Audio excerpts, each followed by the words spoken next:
my dear student, all of you are welcome to my YouTube channel that is Math Success Point with Ram Kumar and Ram के maths बहुत ही अच्छे important question का solution video के माध्यम से आप तक पहुंचा रहा हूं। और आज तो मैं जो क्वेश्चन ले रहा हूं ना, बेस थ्योरम के क्वेश्चन है, बहुत इंपॉर्टेंट क्वेश्चन है आपके एनसीईआरटी की एक्सरसाइज 13.3।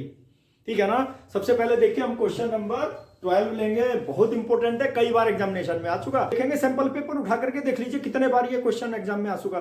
बच्चे समझने में भी डिफिकल्टी हो जाती है और बिल्कुल सिंपलेस्ट वे में बताऊंगा। इन समझना, बिना स्किप किए वीडियो को देखना है, समझने की कोशिश करना, तभी तो समझ में आएगा ना। चलिए हम क्वेश्चन का सॉल्यूशन स्टार्ट करते हैं। देखिए, a card from a pack of 52 card, playing card 52 होते हैं ना माय डियर स्टूडेंट। उस पैक में से देखिए क्या होता है, 1 कार्ड इज लॉस्ट, एक कार्ड लॉस हो जाता है। कितने कार्ड बचेंगे? 52 - 1 के 51 कार्ड बचेंगे। ठीक है माय डियर स्टूडेंट, क्वेश्चन पढ़ते रहिए, सॉल्यूशन लिखते रहिए, कभी कोई प्रॉब्लम नहीं होगी क्वेश्चन के अंदर। देखिए सॉल्यूशन हम स्टार्ट करते हैं। 1 कार्ड लॉस्ट, रिमेनिंग कार्ड कितने हो जाएंगे? Remaining cards will be equal to, देखिए 52 - 1 इज इक्वल टू 51। देखिए स्टार्टिंग में लिख दिया, इसलिए कंफ्यूजन क्रिएट नहीं होना चाहिए बिल्कुल भी। ठीक है, 51 कार्ड बचेंगे, एक कार्ड लॉस हो गया तो। उसके बाद देखो, उसके बाद क्या है, from the remaining cards of the pack 2 cards are drawn. जो बाकी बचे हुए कार्ड्स है ना, उसमें से 2 कार्ड ड्रॉ करेंगे। ठीक है ना, 2 कार्ड, ध्यान रखना, 2 cards are to be drawn from the remaining cards, ये याद रखना है। ठीक है, और उसके बाद क्या करेंगे, are found to be both diamond. दोनों क्या है, दोनों कार्ड क्या होंगे? डायमंड। ठीक है, चलिए मैं कंडीशन लिख लेता हूं माय डियर स्टूडेंट। सबसे पहले देखिए E1 एज्यूम करूंगा, event lost card is diamond. एक कार्ड लॉस हो गया ना, ठीक है ना। लॉस्ट कार्ड क्या है? डायमंड। और माय डियर स्टूडेंट, डायमंड बताते हो हिंदी में जिसको आप ईंट बोलते हो ना, ईंट, ठीक है ना, वही है diamond. Lost card is diamond. और E2 ले लेते हैं, event lost card is not diamond. Lost card is not diamond. मैंने बताया ना, स्टेप वाइज समझते जाइए, नहीं तो इस तरह के क्वेश्चन में ना बड़ी डिफिकल्टी हो जाती है। 5 नंबर का क्वेश्चन है ये, याद रखना, 5 मार्क्स का। ठीक है, और माय डियर स्टूडेंट फिर क्या होगा, देखिए ए भी तो लेना पड़ेगा ना। हम ये बेस थ्योरम का क्वेश्चन है, बेस थ्योरम में ए तो चाहिए। क्या है देखो, from the remaining cards of the pack 2 cards are drawn and are found to be both diamond. A क्या हो जाएगा माय डियर स्टूडेंट? इवेंट, देखिए ड्रॉन कार्ड्स आर डायमंड। बस ये याद रखना है। 2 कार्ड जो ड्रॉ किया है ना, 2 कार्ड ड्रॉ हुए हैं, दोनों कार्ड क्या है? डायमंड। और फिर क्या करना है, find the probability that the lost card being diamond. Lost card जो था ना, वो किसका था? डायमंड का। वो क्या है? Event lost card is diamond. यानी कि आपको क्या करना है, निकालना क्या है, फाइंड प्रोबेबिलिटी ऑफ, देखिए E1 when A already occurred, ये आपको निकालना है माय डियर स्टूडेंट। ठीक है, देखिए मैंने एक चीज लिख दी यहां पर, लॉस्ट कार्ड इज डायमंड, ये प्रोबेबिलिटी निकालनी है, बेस थ्योरम का फॉर्मूला अप्लाई करना है। ठीक है, चलिए सबसे पहले हम लोग क्या करते हैं भाई, E1 E2 तो निकाल लो ना। सबसे पहले E1 E2 निकाल देते हैं। E1 प्रोबेबिलिटी ऑफ E1, ठीक है, प्रोबेबिलिटी ऑफ E1 यानी कि डायमंड के कितने कार्ड होते हैं? देखिए कंडीशन बाद में लेंगे ना, कंडीशन, ये तो फर्स्ट पेज हो गया हमारा। फर्स्ट पेज में डायरेक्ट प्रोबेबिलिटी लेनी है। डायमंड के कितने कार्ड हैं? 13। टोटल कार्ड कितने हैं? 52। अभी लॉस कुछ नहीं हो, बाद में करेंगे। 52, ठीक है, 13 यानी कि 1/4 आ गई। ठीक है, और माय डियर स्टूडेंट देखिए यहीं पर निकाल देता हूं प्रोबेबिलिटी ऑफ E2 का मतलब क्या है, मैंने बताया ना, समझने की कोशिश करना, नहीं तो 4 तरह के कार्ड होते हैं। 4 तरह के कार्ड में यानी क्लब, हार्ट, स्पेड, डायमंड, चारों condition E1 E2 E3 E4 लेना पड़ेगा। ठीक है ना, उसको लंबा चौड़ा सॉल्यूशन हो जाएगा। उससे बचाने के लिए मैं आपको शॉर्टकट मेथड बता रहा हूं। शॉर्टकट भी ऐसा नहीं है 5 नंबर का है, 5 नंबर फुल मिलेंगे। देखिए E2 प्रोबेबिलिटी ऑफ E2 देख लीजिए, event lost card is not diamond. Lost card is not diamond. Diamond के 13 कार्ड होते हैं ना, 52 में से 13 माइनस कर दीजिए, कितने बचे? 39 ना, टोटल तो 50 होगा। प्रोबेबिलिटी का रूल है, क्या होगा?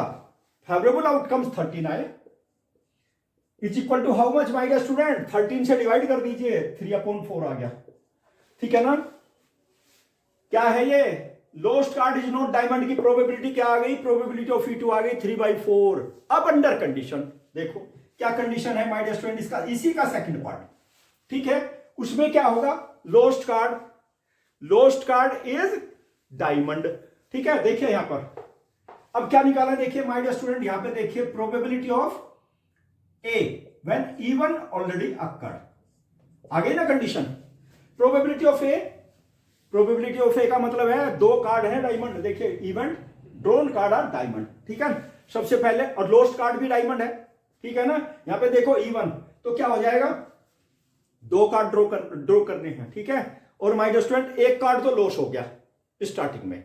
13 कार्ड होते हैं डायमंड के। ठीक है ना? Remaining card of the diamond card कितने हो जाएंगे my dear student? 13 - 1 will be equal to 12। 12 बचे, 12 में से दो कार्ड आपको निकालने हैं। फेवरेबल आउटकम से बता रहा हूं। देखिए 12C2 divided by my dear student 51 card बचे हुए हैं। एक कार्ड तो लॉस हो चुका, मैंने पहले ही बता दिया 51C2। बस ये याद रखना है माय डियर स्टूडेंट, दो कंडीशन बताऊंगा, दोनों कंडीशन परफेक्ट। ठीक है ना? और माय डियर स्टूडेंट एक चीज याद रखना, एक फॉर्मूला क्लास 11 में पढ़ाना, बाइनोमियल कोफिशिएंट पढ़ाना क्लास 11 में, बस वो याद रखना है फॉर्मूला। क्या है फॉर्मूला? देखिए NCR will be equal to n factorial upon r factorial within bracket n minus r factorial. ये फॉर्मूला याद रखना है, ये जरूर यूज करेंगे इसके अंदर। ठीक है ना? क्योंकि प्रोबेबिलिटी तो इसको यूज करेंगे प्रोबेबिलिटी में, that is very very important formula. Okay, और प्रोबेबिलिटी में जो टेक्निकल है ना, जो IIT JEE वगैरह में क्वेश्चन आते हैं, वो इसी से रिलेटेड क्वेश्चन आते हैं, ये भी याद रखना। और ये that is very very important question. चलिए देखिए कैसे निकालेंगे इसकी वैल्यू। हमें तो इसकी वैल्यू निकालनी है, इन दोनों की वैल्यू सबसे पहले निकालते हैं। 51 यानी कि 51C2 की वैल्यू निकालते हैं। देखिए 51 फैक्टोरियल अपॉन, देखिए 2 फैक्टोरियल, और यहां पे आ जाएगा 51 - 2 फैक्टोरियल। ठीक है, याद रखिए माय डियर स्टूडेंट, ध्यान दीजिए आप लोग, you will have to keep in mind. Okay, it will be equal to 51 × 50 और 49 फैक्टोरियल। ठीक है, और यहां पर भी क्या आ जाएगा? 2 को भी ओपन कर लीजिए, 2 × 1, और यहां पे क्या आ जाएगा? 49 आ जाएगा माय डियर स्टूडेंट, 49 फैक्टोरियल। देखिए 51 - 2 49 फैक्टोरियल से कैंसिल हो गया, और 50 को 2 से कैंसिल कर दीजिए तो आ गया 51 × 25। देखिए इस 50 को 2 से कैंसिल कर दीजिए तो 51C2 की वैल्यू आ गई 51 × 25। ओके, याद रखना। और माय डियर स्टूडेंट देखिए, अब मैं इसको भी हटा देता हूं। ठीक है, क्योंकि इसकी भी तो वैल्यू निकालनी ना आपको। 12C, देखिए अब मैं यहां पे निकाल देता हूं, यहीं पर निकाल देता हूं 12C2 की वैल्यू। ठीक है, 12C2 है ना, 12 फैक्टोरियल अपॉन 2 फैक्टोरियल, और माय डियर स्टूडेंट 12 - 2 फैक्टोरियल कितना हो जाएगा माय डियर स्टूडेंट? देखिए 12 × 11 × 10 फैक्टोरियल। ठीक है, और यहां पे आएगा 2 × 1 2 फैक्टोरियल को, 12 - 2 10 फैक्टोरियल, 10 फैक्टोरियल से 10 फैक्टोरियल कैंसिल हो गया, 12 को 2 से कैंसिल कर दीजिए माय डियर स्टूडेंट, इसकी वैल्यू आ गई 6 × 11। देख लीजिए बताओ कितनी आ गई। देखिए इसकी वैल्यू आ गई 6 × 11। ठीक है, डिवाइडेड बाई कितना आ गया? ये आ गया ना 51 × 25। ठीक है, और माय डियर स्टूडेंट देखो यहां पर भी 3 कॉमन है, 3 51 को डिवाइड कर दीजिए 3 से, देखो यहां पे आ जाएगा 2 × 11 डिवाइडेड बाई 17 × 25। ठीक है, ये आ गया 22/17 × 25। बस ये याद रखना है। देखिए इसकी वैल्यू ये आ गई भाई, probability when even already occurred that is 22/17 × 25। Okay, probability of A when E2 already occurred. ठीक है, इसकी प्रोबेबिलिटी बता दीजिए। देखिए probability A, event drawn cards are diamond. ठीक है ना, और माय डियर स्टूडेंट E2 क्या है? E2 देख लीजिए, event lost card is not a diamond, diamond का कार्ड नहीं है। ठीक है ना, lowest card is not diamond, तो टोटल 13 कार्ड होंगे ना, एक भी कम नहीं हो गया, यानी कि 13C2 डिवाइडेड बाय, भाई बचे हुए तो आपके पास एक कार्ड तो लॉस हो ही चुका ना, 51C2। ठीक है, देखिए 51C2 की तो ऑलरेडी मैंने वैल्यू निकाली हुई है। ठीक है, अब हमें केवल 13C2 की निकालनी है। कितनी हो जाएगी माय डियर स्टूडेंट, देखिए using 13C2 will be equal to 13 factorial upon 2 factorial और 13 माइनस 2 फैक्टोरियल। ठीक है, और माय डियर स्टूडेंट देखिए 13 इंटू 12 और इंटू 11 फैक्टोरियल, तो यहां पर भी आ गया 2 इंटू 1, 2 फैक्टोरियल आ गया, और इंटू माय डियर स्टूडेंट देखिए आ गया 11 फैक्टोरियल। कैंसिल, 2 से इसको भी कैंसिल कर दो, देखिए ये कितना आ जाएगा 13 इंटू 6 आ गया। देखिए इसकी वैल्यू ये आ गई। ठीक है, और माय डियर स्टूडेंट चलिए इसकी वैल्यू, अब इसकी वैल्यू देखिए यहां पर, इसको ध्यान दीजिए आप लोग, you will have to keep in mind. तो इसकी वैल्यू ये आ गई हमारे पास में। ठीक है, देखिए अब इसकी वैल्यू देखिए, probability of A when E2 already occurred. ठीक है, इसकी वैल्यू कितनी आ गई, देखिए न्यूमरेटर में तो आ गया 13 इंटू 6। ठीक है, और डिनोमिनेटर में तो वही आएगा ना, देखो 51C2 that is 51 into my dear student 25। ठीक है, और देखिए 6 3 से डिवाइड कर दो न्यूमरेटर डिनोमिनेटर में। ठीक है, यहां पर भी कितना आ जाएगा 26।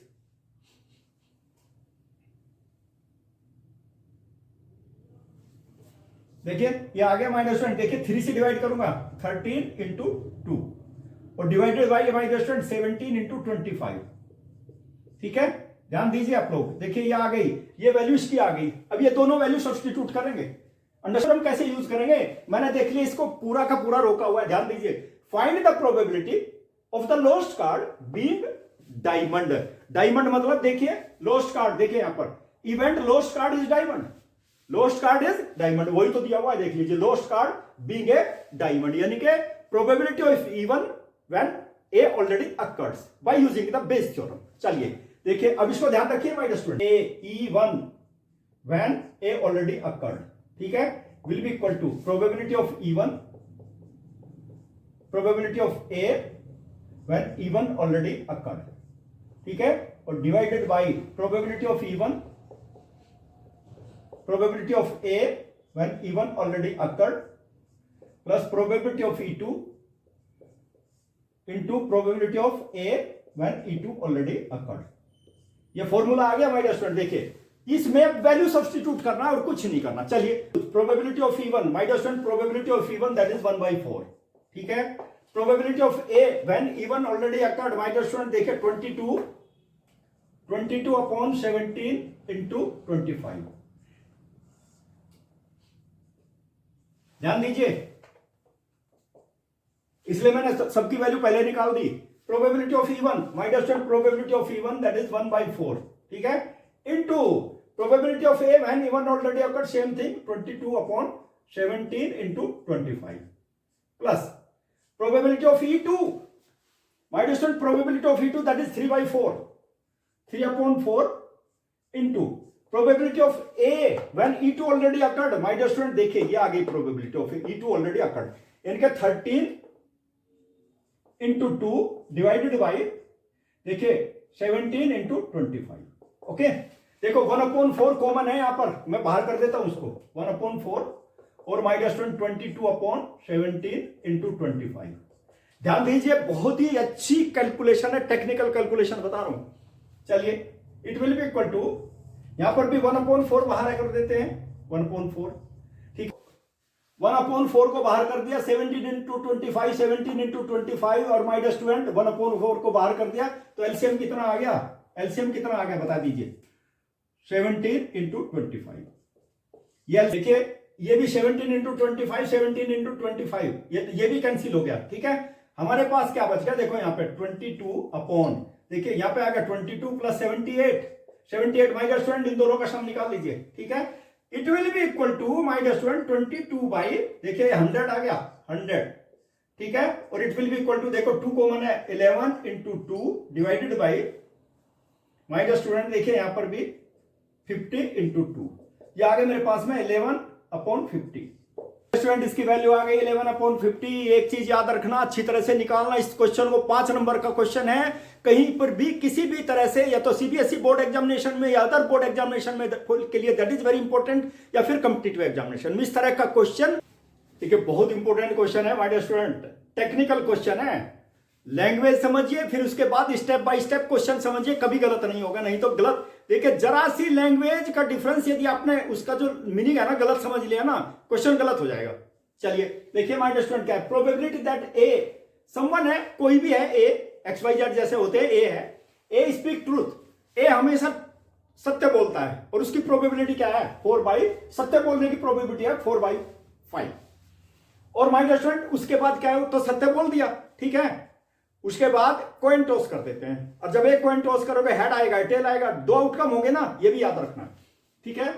ए रिपोर्ट, टॉस करने के बाद ए रिपोर्ट करता है कि हेड अपीयर, कॉइन टॉस कर दिया, ए ने बताया करके हेड आ गया, ए अपीयर में हेड अपीयर मींस हेड आ गया, ठीक है ना, वो ए रिपोर्ट करता है, यानी ए सत्य बोलता है, इसका मतलब हेड ही आया है। The probability actually there was a head is, आपको निकालनी है बेज थ्योरम से my dear student, Bayes theorem apply करनी है। चलिए माय डियर स्टूडेंट सॉल्यूशन निकालते हैं। देखिए सबसे पहले क्या है, बाय द क्वेश्चन, देखिए E1 क्या है, इवेंट, इवेंट कैसे इवेंट है, ए स्पीक ट्रूथ, ए स्पीक्स ट्रूथ, ध्यान रखना माय डियर स्टूडेंट। E2 भी तो लेना पड़ेगा ना, E2 event A does not speak truth,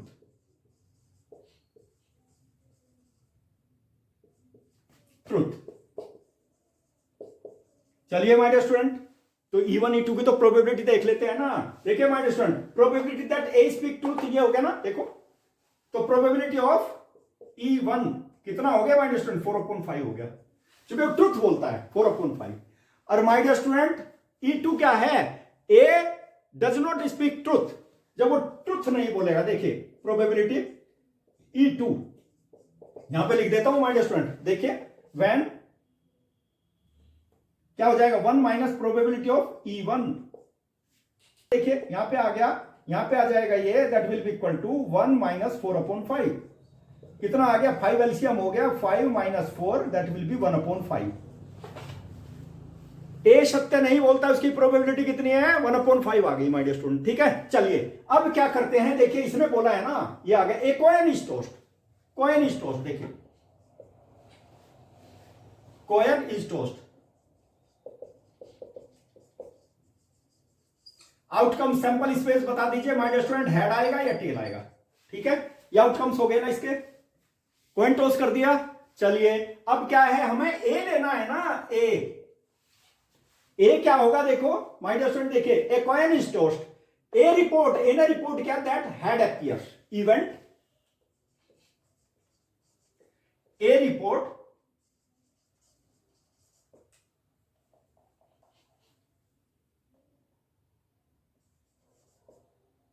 had appear, ध्यान दीजिए my dear student, A report head appear, okay, most important. पहले कंडीशनल प्रोबेबिलिटी, ठीक है, प्रोबेबिलिटी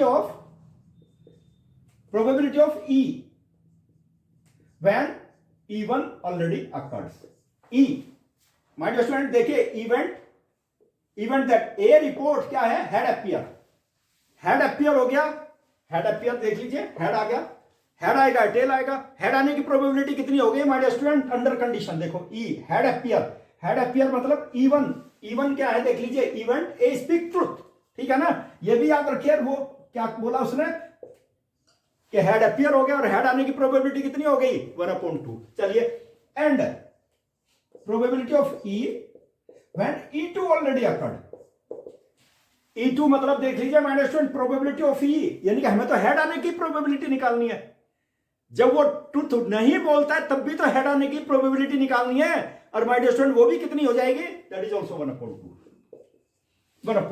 ठीक है।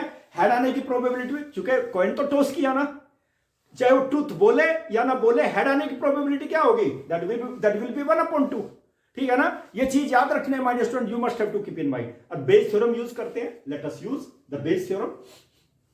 हैड, और हैड किस में था, E1 में, मैंने बताया था E1 when E already occur, ठीक है, probability of E1, probability of E when E1 already occur, ठीक है, divided by probability of E1, probability of E when E1 already occurred plus probability of E2 when probability of E when E2 already occurs, ठीक है, it will be equal to, देखिए my dear student, you will have to see. अब हमें सबसे पहले E1 4/5, ठीक है, और my dear student probability of E when E1 already occurred that is 1/2 divided by probability of E1 that is 4/5, ठीक है, और probability of E when E1 already occurred that is 1/2, और my dear student probability of E2 that was 1/5 into, और probability of, देखिए ये ध्यान दीजिए, E when E2 already occurred that is also 1/2, ठीक है, और माय डियर स्टूडेंट देखो 1/2 यहां भी है, इसको टेक बाहर ले लेते हैं, 1/2 4/5, ठीक है, divided bye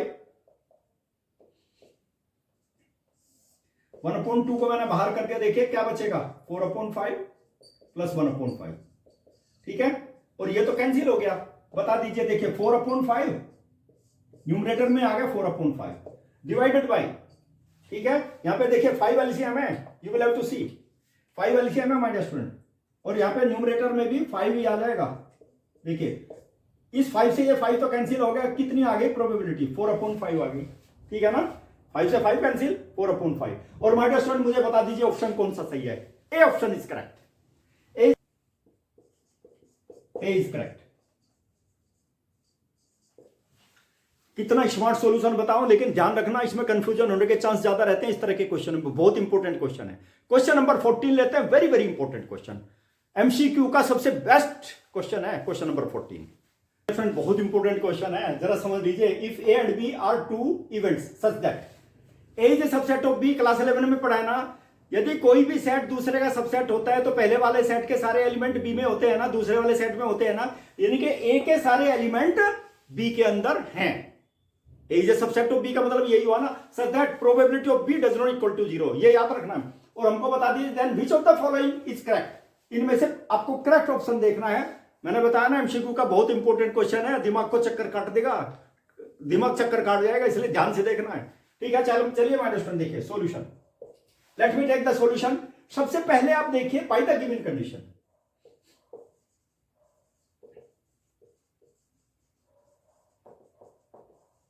bye the given condition क्या है, A is a subset of B, ठीक है, A is a subset of B का मतलब क्या होता है माय डियर स्टूडेंट, ध्यान दीजिए, इंप्लाइज दैट क्या है, A intersection B will be equal to A हो जाएगा, क्योंकि देखिए ए के सारे एलिमेंट बी में, यानी कि कॉमन एलिमेंट क्या है, कॉमन सेट ए आ गया ना, और माय डियर स्टूडेंट क्या होगा, देखिए ये probability of A intersection B will be equal to probability of A, बहुत इंपॉर्टेंट है, ये समझ लीजिए, फॉर्मूला भी आ गया ये याद रखना है। चलिए अब क्या करेंगे हम लोग, कंडीशन यूज करेंगे, you will have to use the condition. क्या कंडीशन यूज करेंगे, इसकी वैल्यू कितनी होती है, यूजिंग, देखिए यहां पर probability of A when B already occurred, ठीक है, will be equal to probability of A intersection B divided by probability of B, conditional probability, formula of the conditional probability, okay. और my dear student एक चीज बता दीजिए, ये value निकाली ना हमने, क्या, probability of A divided by probability of B, ठीक है, और ये आ गई probability of A when B already occurred. देखिए इसको मैं यहां मल्टीप्लाई कर देता हूं, ठीक है ना, इसको इधर ले जाता हूं, प्रोबेबिलिटी ऑफ बी की वैल्यू मुझे निकालनी है, it will be equal to probability of A divided by क्या आ जाएगा, probability of A when B already occurred. देखिए माय डियर स्टूडेंट ये कंडीशन आ गई, ठीक है, you will have to see,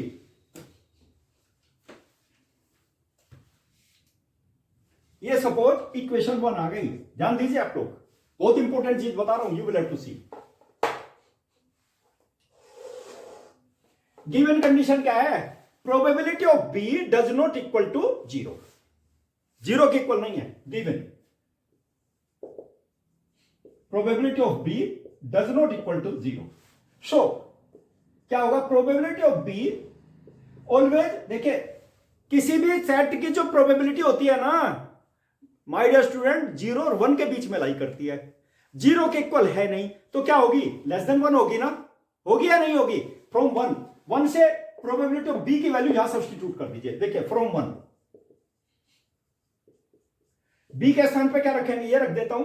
देखिए probability of A divided by probability of A when B already occurred is less than और equal to 1।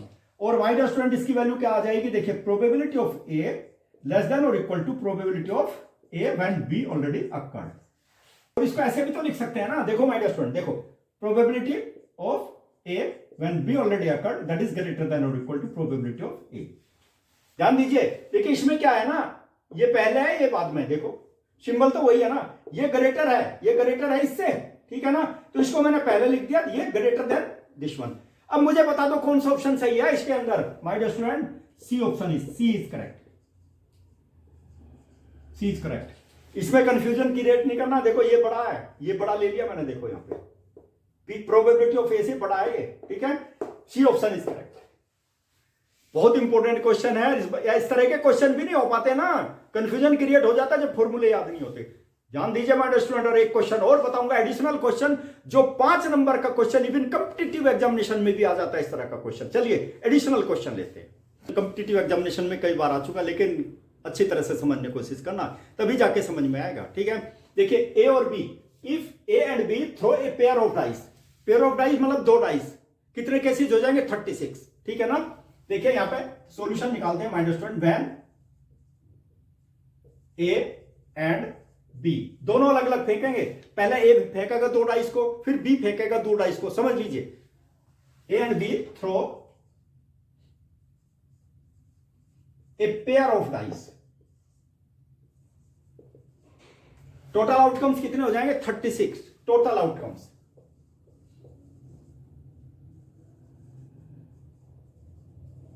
will be equal to 6 into 6, that will be 36। 36 हो गए, याद रखना माय डियर स्टूडेंट, ध्यान दीजिए, you will have to see 36 outcome हो जाएंगे, ठीक है। और अब क्या हो गया, हम लोग एक इवेंट एज्यूम करते हैं, इवेंट क्या इवेंट होगी माय डियर स्टूडेंट, देखिए यहां पे throw a pair of dice turn by turn, एक एक करके फेंकते हैं, पहले एक फेंकेगा फिर दूसरा फेंकेगा, ठीक है ना। First throw 9 is awarded a prize. अब जो दोनों डाइस के ऊपर सम कितना होना चाहिए, 9। और जैसे मान लिया आपने पेयर ऑफ डाइस फेंका, आपका सम 9 आ गया, ठीक है ना, आपको प्राइज मिल जाएगा, ठीक है ना। तो वही इवेंट हम लोगों ने लिया, event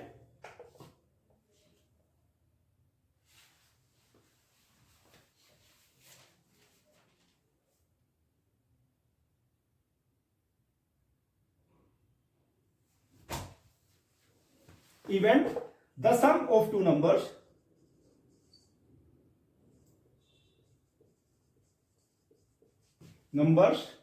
on pair of dice is 9, ठीक है। और माय डियर स्टूडेंट क्या हो जाएगी, ई विल बी इक्वल टू, बता दीजिए क्या क्या हो सकता है, 9 होना चाहिए, 3 6 हो सकता है, 3 6। दूसरा क्या हो सकता है माय डियर स्टूडेंट, 4 5 हो सकता है, ठीक है। और फिर 5 4 भी हो सकता है, और 6 3 भी हो सकता है।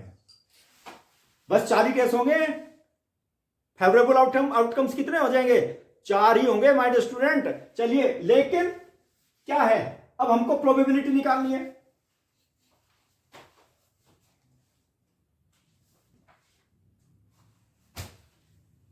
अब एक चीज याद रखना, देखिए probability of E will be equal to कितना, टोटल आउटकम्स कितने हैं 36, और ये कितने होंगे 4।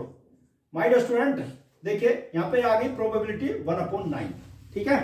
और यही प्रोबेबिलिटी सपोज हमने तो ई एज्यूम कर लिया ना, ई, लेकिन ए भी तो ए इसको थ्रो कर सकता है ना, प्रोबेबिलिटी ऑफ ए भी यही होगी, और बी थ्रो करेगा ना 9, तो उसकी भी प्रोबेबिलिटी यही होगी, ठीक है।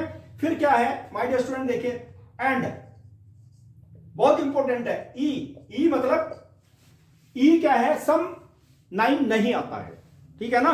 सम 9 नहीं आता है तो क्या होगा, what will happen my dear student, 9 नहीं होगा तो इसकी प्रोबेबिलिटी क्या होगी, देखो 1 माइनस प्रोबेबिलिटी ऑफ ई कितनी हो जाएगी माय डियर स्टूडेंट, देखिए यहां पर 1 माइनस प्रोबेबिलिटी ऑफ ई कितनी थी 1/9, it will be equal to my dear student 8/9, और यही हो जाएगी प्रोबेबिलिटी, यानी कि ए थ्रो नहीं करता है सम, सम 9 नहीं मिलता है सम 9 ए को, ठीक है। A do not get the sum 9, फिर B do not get the sum 9, दोनों की प्रोबेबिलिटी क्या होगी 8/9, ये याद रखना है, बहुत इंपॉर्टेंट है। Getting sum on the pair of dice 9, 1/9, not getting sum on the pair of dice that is 8/9, understand. लेकिन यहां पे देखिए my dear student, if A start the game, मैंने ई यहां पे इसलिए लिया है जिससे कंट्राडिक्शन ना, चूंकि ए बी क्वेश्चन में दिया हुआ है, ठीक है ना। लेकिन हालांकि मैं ये अभी लूंगा, अभी यही लूंगा, चूंकि ए से स्टार्ट करते हैं, ठीक है। If A start the game, start कौन करेगा, ए स्टार्ट करेगा, ठीक है। सबसे पहले पेयर ऑफ डाइस कौन फेंकेगा, ए फेंकेगा, ठीक है। Show that the probability of A getting the prize is this one, 9/17, ठीक है। चलिए अब my dear student A start the game, देखो ए स्टार्ट द गेम, उसकी प्रोबेबिलिटी निकालना ना, देखो probability of A, my dear student probability of A कितनी होगी, प्रोबेबिलिटी ऑफ ए, चूंकि ए स्टार्ट करेगा, इन्वॉल्व दोनों रहेंगे, ए भी इन्वॉल्व रहेंगे, ठीक है ना। मान लिया ए ने पेयर ऑफ डाइस को फेंक दिया और सम कितना आ गया 9 आ गया, और उसकी प्रोबेबिलिटी कितनी है माय डियर स्टूडेंट 1/9 है, ठीक है। तो क्या लिख दूं मैं यहां पे, प्रोबेबिलिटी ऑफ ए प्लस, यानी कि फर्स्ट केस में क्या होगा, उसने थ्रो किया पेयर ऑफ डाइस, 9 सम आ गया, फर्स्ट केस में ही 9 आ गया, ठीक है ना। और माय डियर स्टूडेंट 9 नहीं आता है तब क्या होगा, यदि 9 नहीं आता है फर्स्ट केस में तो सेकंड थ्रो जब 9 नहीं आया तो सेकंड थ्रो स्टार्ट हो जाएगा ना। सेकंड थ्रो में क्या होगा, देखिए अब क्या करेंगे, यहां देखिए my dear student, first throw में ए के पास 9 नहीं आया, जब ए के पास 9 नहीं आया तो किसके पास जाएगा, बी के पास जाएगा, और बी के पास भी 9 नहीं आता है, तो इनटू प्रोबेबिलिटी ऑफ बी, देखिए बी कॉम्प्लीमेंट, देखिए यहां पे ध्यान दीजिए माय डियर स्टूडेंट, ए के पास 9 नहीं आया, ठीक है ना, 9 नहीं आया तो बी को दे दिया, और उसके बाद फिर क्या होगा, फिर ए को देना पड़ेगा ना माय डियर स्टूडेंट, ए के पास जाएगा तो ए क्या करता है, ए के पास फिर 9 आ जाता है सेकंड केस में, ये फर्स्ट केस से तो ये होगा, सेकंड केस ये होगा, थर्ड केस में, चलिए अब थर्ड केस लेते हैं। थर्ड केस में ध्यान दीजिए माय डियर स्टूडेंट, सपोज देखो यहां पे ए के पास 9 नहीं आया, वो तो फर्स्ट केस हो चुका है, सेकंड केस में बी के पास भी नहीं आया, ए के पास में भी फिर नहीं आया, ठीक है ना। थर्ड केस स्टार्ट होता है, फिर वहां पर देखो ए के पास नहीं आया था, बी के पास नहीं आया था, फिर ए के पास भी नहीं आया, देख लो यहां पर भी यदि नहीं आया, जब यहां पे नहीं आएगा ना तभी तो थर्ड केस स्टार्ट होगा ना, थर्ड थ्रो तो तभी स्टार्ट होगा, यहां भी नहीं आया तो फिर किसके पास जाएगा, बी के पास जाएगा माय डियर स्टूडेंट, फिर और बी पर भी नहीं आया, फिर ए के पास जाएगा, ए उस पे ए विन कर जाता है, ए के पास 9 आ जाता है, तो क्या हो जाएगा my dear student, up to infinite तक चला जाएगा, ठीक है ना। अब सब्स्टिट्यूट कर लेते हैं, probability of A when A getting sum 1/9 plus A not getting 9, B not getting 9, A getting 9, यानी कि नॉट गेटिंग 9 मतलब 8/9, 8/9 इंटू 8/9 इंटू 1/9, ठीक है। माय डियर स्टूडेंट देखो यहां पर भी, यहां पर जो है A not getting 9, B not getting 9, देखो 8/9 इंटू 8/9 इंटू 8/9 इंटू 8/9 और फिर 1/9, देख लीजिए A not getting, B not getting, फिर A not getting, B not getting, A getting 9 sum, ठीक है ना। और वही देखिए मैंने यहां पे लिख दिया, माय डियर स्टूडेंट मुझे बता दीजिए यहां पर कॉमन क्या है, 1/9 पूरे में कॉमन है, यहां पे कितना आ जाएगा 1/8/9 स्क्वायर, ठीक है। और यहां पर कितना आ जाएगा देख लीजिए, यहां पर आ जाएगा 8/9 to the power 4, this is a और my dear student first term से सेकंड टर्म को डिवाइड करोगे, यू विल गेट क्या, r, that is in GP. My dear student is in GP, is in geometrical progression आ गई। और geometrical progression में whenever the number of terms will be equal to infinite, तो formula क्या होता है, using the formula, यानी कि सम ऑफ दीज नंबर, सम कितना हो जाएगा minus 20, finite number of terms का सम a अपॉन 1 माइनस आर, ठीक है। और माइनस 20 इसको हम लोग यूज करते हैं इसमें, देखिए 1 अपॉन 9, a की वैल्यू कितनी है 1 अपॉन, यहां पे देख लीजिए minus 20, you will have to see r की value, a is equal to 1, r is equal to 8 upon 9 whole square, ठीक है। चलिए you will have to see 1 minus r की वैल्यू सब्स्टिट्यूट कर दीजिए 8 अपॉन 9 होल स्क्वायर, ठीक है। और it will be equal to 1 upon 9, देखिए minus 20 1 upon 1 minus 64, 8 square upon 81, और minus 20 you will have to see 1 upon 9 into, take the LCM, LCM ले लीजिए, 81 तो न्यूमरेटर में चला जाएगा, it will be equal to 81 minus 64, ठीक है। Minus 20 you will have to see, देखिए इससे तो ये कैंसिल हो जाएगा, कितने टाइम्स, 9 टाइम्स, और माइनस 20 81 माइनस 64 दैट इज 17, और यही माइनस 20 यही तो ऑप्शन है, कौन से इंपोर्टेंट बढ़िया बढ़िया सॉल्यूशन मैं आप लोगों को बताता हूं, ठीक है ना। एक से एक क्वेश्चन का सॉल्यूशन, चाहे वो कॉम्पिटिटिव एग्जामिनेशन में का हो या फिर बोर्ड एग्जामिनेशन के लिए हो, आप अच्छी तरह से यदि प्रैक्टिस करेंगे यू विल बिकम परफेक्ट। सबसे पहले लैंग्वेज समझना जरूरी है क्वेश्चन की। देखिए क्या है my dear student, given 3 identical box हैं, एक जैसे हैं सारे के सारे बॉक्स, तीनों बॉक्स एक जैसे हैं और तीनों में दो कॉइन है माय डियर स्टूडेंट। ये लैंग्वेज समझने की कोशिश कीजिए, containing 2 coins, in box 1 both coins are gold, देख लीजिए, और बॉक्स सेकंड में क्या है, दोनों सिल्वर कॉइन है, और my dear student in box third there is 1 gold and 1 silver coin, a person choose a box at random and takes out a coin. My dear student if this coin is a gold, what is the probability that other coin is also a gold coin. My dear student देखिए, चलिए question का solution निकालते हैं, लेकिन language समझने की कोशिश करना, तभी जाकर के समझ में आएगा। एग्जांपल नंबर 17 है, बहुत इंपॉर्टेंट क्वेश्चन है। देखिए my dear student, by the question solution, by the question.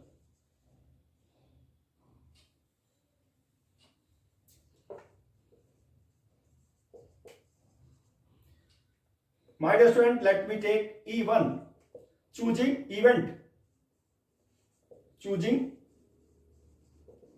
box 1, सारे आइडेंटिकल बॉक्स हैं माय डियर स्टूडेंट, ध्यान रखना। E2 choose event, choosing box 2, ठीक है। E3 इवेंट, चूजिंग बॉक्स 3, क्योंकि एटेंडम एक बॉक्स चूज करता है ना पर्सन, और माय डियर स्टूडेंट ए और लेना पड़ेगा। ए में क्या करना है, choose a box at random, person choose a box at random if the coin is of gold. My dear student एक there is 1 gold and 1 silver हो गया, यहाँ पे person choose a box at random and takes out a coin. और my dear student if the coin is red, देखिए यहाँ पे देख लीजिए coin is gold coin is there, okay. My dear student you will have to see gold coin has been drawn, bag select कर लिया, फिर उसके बाद कॉइन ड्रॉ कर लिया, कॉइन इज गोल्ड। ये चीज याद रखना है माय डियर स्टूडेंट, बहुत इंपॉर्टेंट है। लेकिन तीनों बॉक्स आइडेंटिकल हैं, तीनों की प्रोबेबिलिटी एक ही होगी, क्या होगी 1/3, ठीक है। देखिए यहां पे probability of E1 is equal to probability of E2 will be equal to probability of E3 और will be equal to 1/3, all are identical box, okay. Identical box है माय डियर स्टूडेंट, इसलिए प्रोबेबिलिटी सेम होगी। चलिए अब क्या होगा, देखिए probability of A when E1 already occur. My dear student ध्यान दीजिए आप लोग, a drawn coin is gold, जो आदमी एक कॉइन ड्रॉ करता है ना वो गोल्ड कॉइन है, ठीक है। देखिए प्रोबेबिलिटी, गोल्ड कॉइन ड्रॉ करने की प्रोबेबिलिटी क्या होगी, देखिए एक तो निकल चुका, उस गोल्ड कॉइन को ड्रॉ करने की प्रोबेबिलिटी क्या होगी माय डियर स्टूडेंट। यहां पे देखिए ड्रॉइंग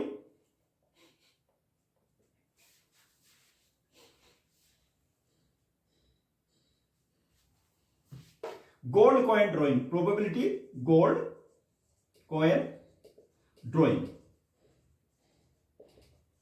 और माय डियर स्टूडेंट देखिए दोनों कॉइन देखिए बैग 1 में दोनों कॉइन गोल्ड है, एक कॉइन ड्रॉ करना है, फेवरेबल आउटकम्स कितने हो गए 2, टोटल आउटकम्स कितने हो गए 2, 2/2 1 हो गई माइनस 1, इट्स प्रोबेबिलिटी इज 1, ठीक है।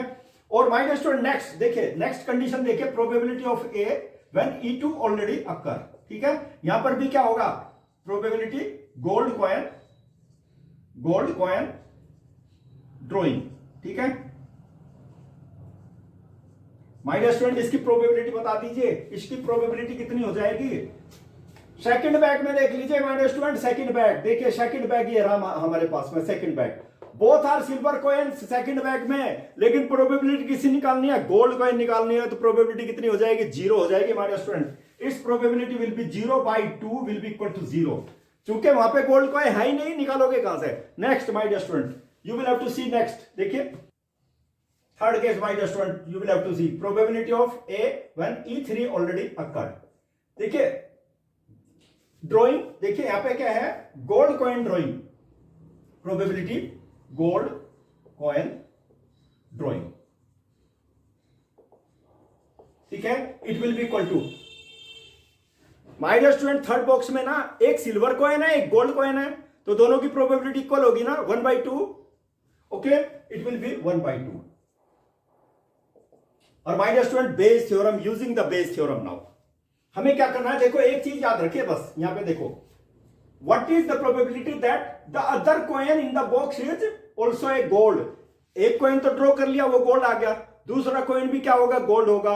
और गोल्ड वो किस में आ सकता है, -20 एक में, एक ही बॉक्स में दोनों गोल्ड होंगे ना, इवन है ना, इवन में दोनों कॉइन क्या है, गोल्ड है, एक गोल्ड निकल चुका, दूसरा कॉइन भी गोल्ड ही होगा, ठीक है ना। चलिए वो क्या होगा, बाई बेस बताया ना, इवन व्हेन ए ऑलरेडी अकर, एक गोल्ड तो निकल चुका, दूसरा भी गोल्ड ही होगा, और वो किस में होगा, -20 बॉक्स 1 में ही होगा, दोनों कॉइन गोल्ड है, ठीक है। It's probability will be equal to what, probability of even, probability of A when even already occur, ठीक है, divided by -20 probability of even,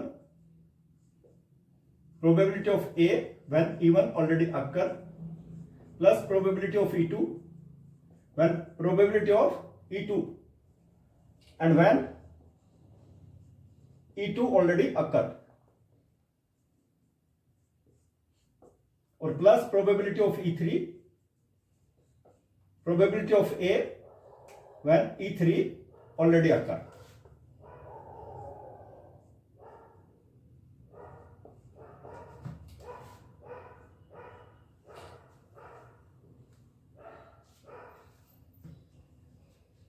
-20 सबकी वैल्यू सब्स्टिट्यूट कर दीजिए, प्रोबेबिलिटी ऑफ E1 1/3,